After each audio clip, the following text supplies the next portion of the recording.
You may begin. Chairman, ranking members, members of the committee, thank you for the opportunity to appear before you today. My name is Paul Mauro. I served 26 years with the NYPD, including many years in counterterrorism following 9/11. I retired 4 years ago. I'm now a practicing attorney. My perspective is shaped by decades on the street and doing investigations and by my concern for the city that I still call home. New York's recent criminal justice system and its history is one of collapse, renewal, and now sadly decline.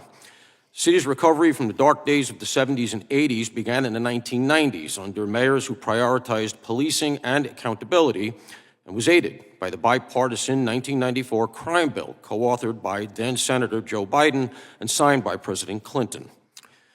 Broken windows policing complemented that effort by addressing a low-level disorder before it grew into something worse. Enforcement was often limited to summonses, not jail, and was responsive to community complaints. Neighborhoods revived and the entire city became a model of recovery. After the new challenges of 9/11, the NYPD created a world-class counterterrorism apparatus without sacrificing safety. Despite expectations post-9/11, crime continued to fall under Mayor Bloomberg and Commissioner Ray Kelly.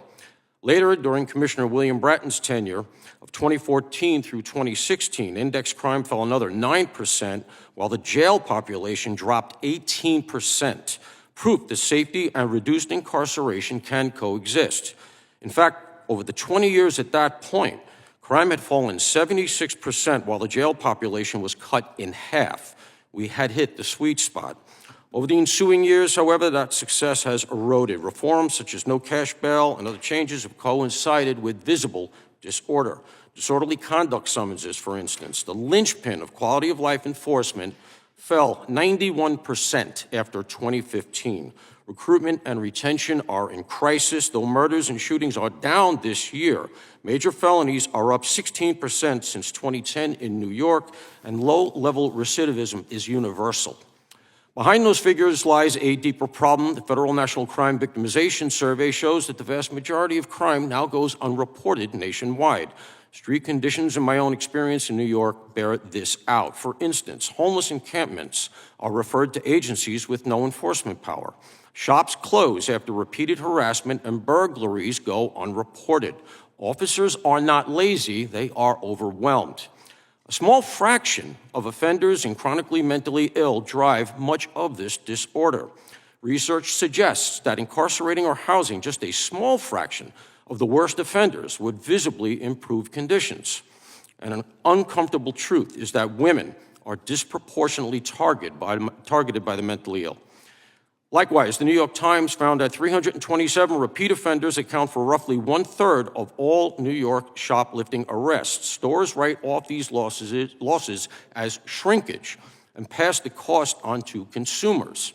In New York, we now lock up our toothpaste, not our perpetrators.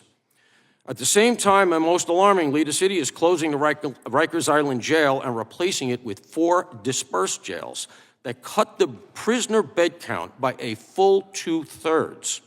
This is a guaranteed recipe for failure. Our newly elected mayor, Zohran Mamdani, has famously pledged to lean into all of these reforms, reducing police headcount, replacing officers with social workers, and eliminating key police units. Nationwide, the role of the National Guard remains widely misunderstood. In New York, since 9/11, the Guard has manned New York City transit hubs without incident. Governor Kathy Hochul's deployment of 1,000 troops to the subways has been touted by her for providing a 42% drop in subway crime. Note that the Guard does not answer 911 calls. They provide deterrence through visibility. New York has long been a testing ground for criminal justice policy. We know what works if we are allowed to do it. Federal government can help with funding, certainly. It can even condition funding on best practices by local agencies. But most importantly, federal leaders can help change the narrative. When leaders support police, that message is felt on the street. When they vilify police, that message is felt even more. Is it any wonder that since 2019, assaults on NYPD officers are up 63%?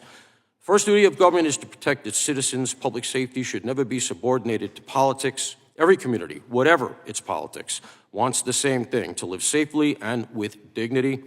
Those who secure that safety deserve our support, not our scorn. I thank you all for allowing me the privilege of speaking with you here today. Thank you, Mr. Mauro. Ms. McKenzie.